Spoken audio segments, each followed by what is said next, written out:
Destiny 2's premier PvP playlist, Trials of Osiris, has just launched in the Edge of Fate, and accordingly, we wanted to look at the population numbers because we want to see how well is this playlist doing, especially after all of Bungie's recent changes. We did a video very recently talking about how streamers and content creators are absolutely hating Trials right now. Doing carries is not nearly as fun and replayable as it used to be. There's a decent amount of cheaters here and there. Obviously, the cheating epidemic continues, so we don't need to talk about that. But more so, what is the population looking like?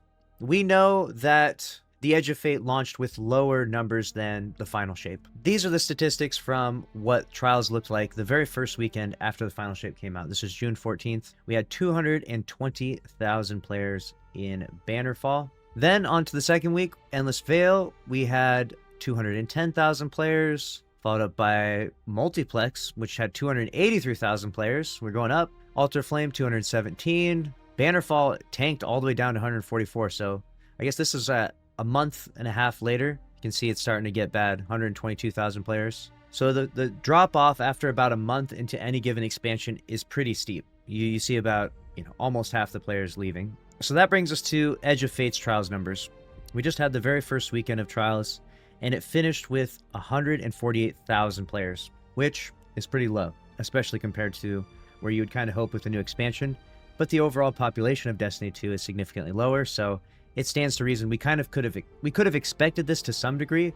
It still doesn't necessarily give it an excuse. Like, we can't just say, well, no one's playing Destiny 2, so that's why all these playlists in Destiny 2 are dead. It still shows, like, the playlists are dying and things are bad, right? Like, you can't just ignore the stats and the data of things. You would kind of hope that maybe even if the player base is really low at the start, that if Bungie delivered such good content that it would rise. Right now, we're starting off with a pretty low point for Trials, 148,000. Not extremely low, not like deep down in the trenches like we were in Destiny 2 Year 1. If you don't remember, Destiny 2 Year 1 had a infamously low population of 50,000 players at the end of the first year, which may not sound like that bad necessarily, but when you can contrast it to the first week in Destiny 2's launch, it had 1 million players in week 1, 1 million players in week 2. So now you can contrast the difference between the start of D2 Year 1 was 1 million players and the end of D2 Year 1 was 50,000 players. It's a pretty rough loss, right? I think that's like 95% population loss. So we're at 148,000 players for week 1. And if we go back to all weeks, we can look back at just before the Edge of Fate, we were sitting at 82,000 players.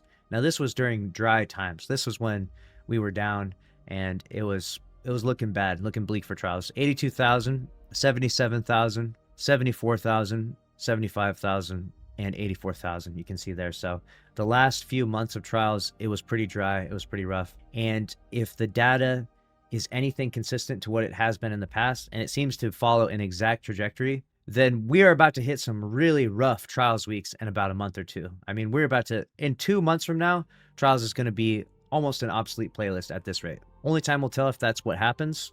We shall see. I'm not sure what it is that's driving people away.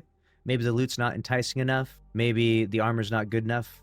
I feel like the armor's decent, though. Like, I'm actually interested in the armor. What I was unhappy about was, if I'm being completely honest, I didn't really care to get a bunch of tier 2 drops from the Lighthouse. After that, I immediately just went back into...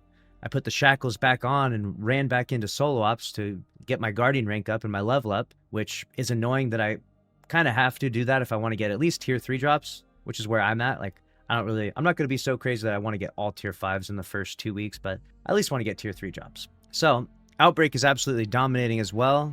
Outbreak number 1. The Unwavering Duty is doing insane for power weapons. Let's see what we got over here. Outbreak was responsible for 2.3 million kills, so it is absolutely an Outbreak meta out there.